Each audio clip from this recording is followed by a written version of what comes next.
Hello friends, कैसे हैं आप? आई एम किरण। आज का हमारा टॉपिक है kindness never goes out of style.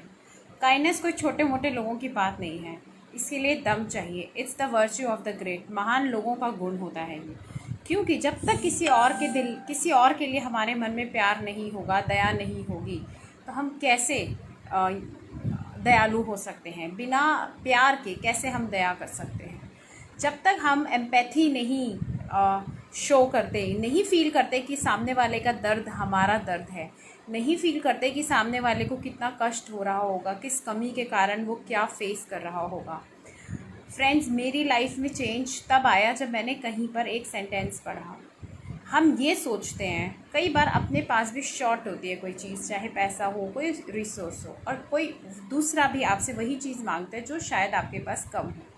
तो हम ऐसा सोचते हैं उस सिचुएशन में कि अगर मैंने इसकी मदद कर दी तो मेरा क्या होगा, मैं कैसे मैनेज करूँगा। लेकिन मैंने जो सेंटेंस पढ़ा उसने मुझे एक नई दिशा दी मेरे विचारों को। ये बहुत पुरानी बात हो चुकी है। वो सेंटेंस ये था कि हम हमेशा सोचते हैं कि अगर मैंने उसकी इस मामले में मदद कर दी तो मेरा क्या होगा। लेकिन अगर हम ये सोचें कि मैंने उसकी मदद अगर नहीं की तो उसका क्या होगा, तो सारी चीज़ ही बदल जाएगी, सारी व्यवस्था ही बदल जाएगी। सोच के देखिए, आपका अपना कोई सगा, कोई प्यारा जब आपसे आपकी फेवरेट चीज़ या ऐसी कोई चीज़ जो आपके पास कम है मांगता है, तो आप क्या सोचते हैं कि मेरा क्या होगा। आपकी औलाद अगर आपसे कुछ मांगे, नहीं सोचते।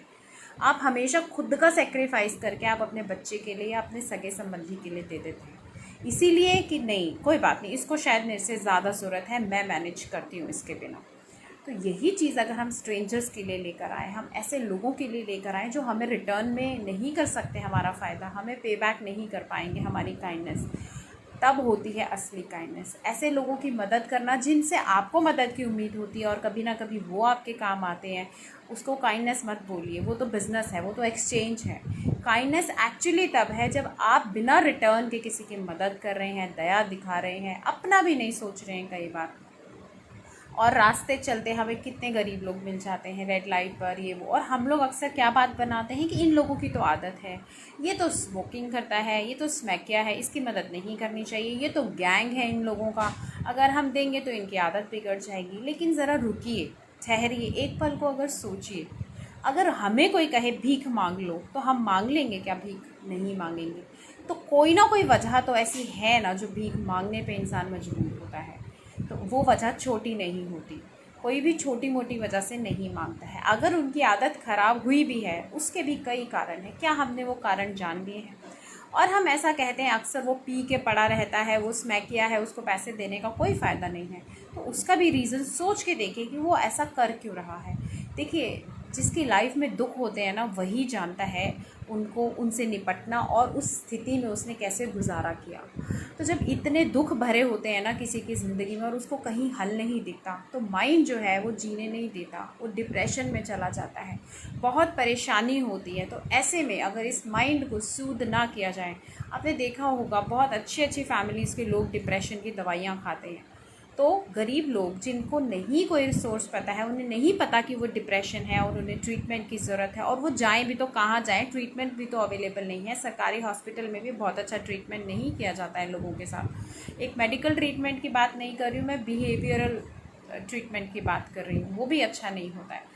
तो ऐसे में इंसान को नशा ही अपना साथी नज़र आता है, और वो बहुत जल्दी आसानी से उस ओर खिंचा चला जाता है। और हम उसको इसलिए पैसा नहीं देते कि ये नशा करता है, लेकिन हम बातों की गहराई में कभी नहीं उतरते कि वो ऐसा ऐसा है क्यों। तो जब आप किसी इंसान के बारे में अपनी कोई राय बना रहे हों, तो प्लीज़ एक बार उसके सिचुएशंस को, उसके बैकग्राउंड को, उसकी अपब्रिंगिंग को, उसके पेरेंट्स के बारे में कहीं ना कहीं थोड़ी बहुत जानकारी ज़रूर हासिल कीजिए। उससे आपको पता चल जाएगा वो इंसान ऐसा क्यों है।